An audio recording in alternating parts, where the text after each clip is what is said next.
बाड़ाबंदी ये शब्द आजकल इतना आम हो गया कि हर साल सुनने को मिल रहा है।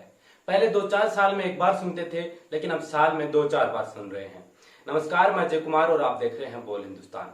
पहले बाड़ाबंदियों की शुरुआत राजनीतिक दलों ने राज्यों में अपनी सरकार बनाने या अपनी सरकार बचाने के लिए की थी, लेकिन अब इसके बिना कोई राजनीति ही नहीं होती।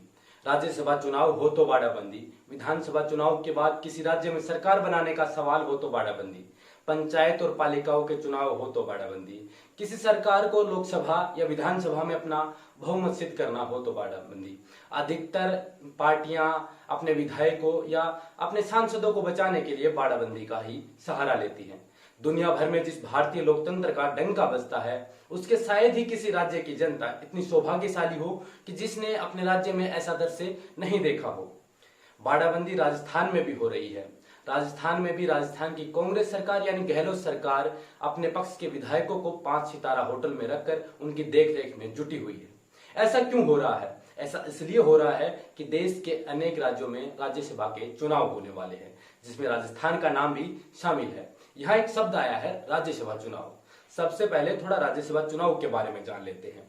आखिर ये चुनाव होते कैसे हैं? राज्यसभा चुनाव की प्रक्रिया क्या है? संसद के 2 सदन होते हैं, एक लोकसभा और दूसरा राज्यसभा।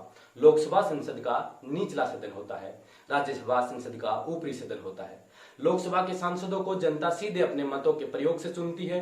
राज्यसभा के सदस्यों को जनता के चुने हुए प्रतिनिधि यानी विधायक चुनते हैं। अभी राजस्थान के लिए चुनाव होने वाले हैं। 19 जून की तारीख राजस्थान में चुनाव को करवाने के लिए तय की गई है। इस दिन राजस्थान सहित अन्य राज्यों से 18 सीटों के लिए राज्यसभा सांसद चुने जाएंगे।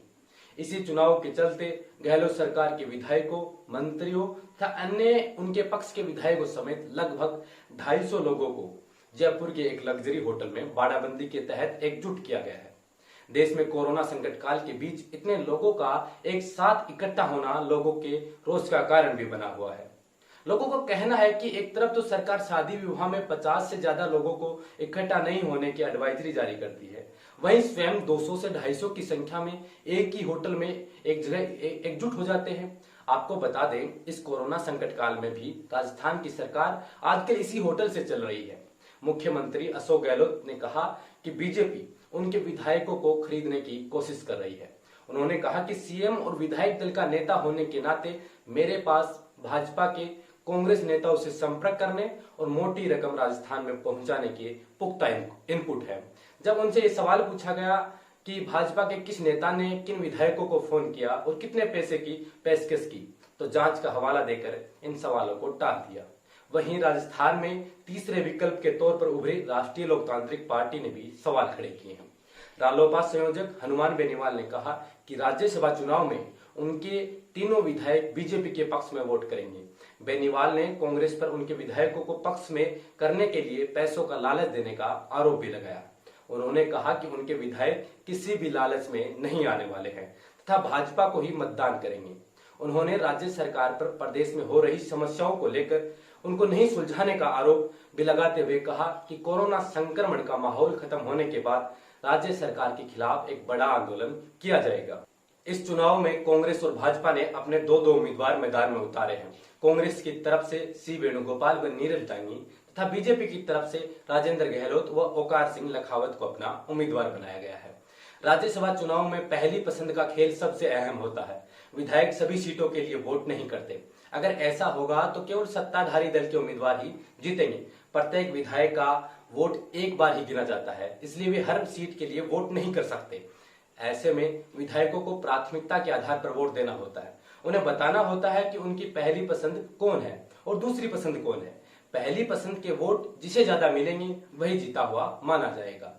राजस्थान में कांग्रेस ने 2 उम्मीदवार उतारे हैं।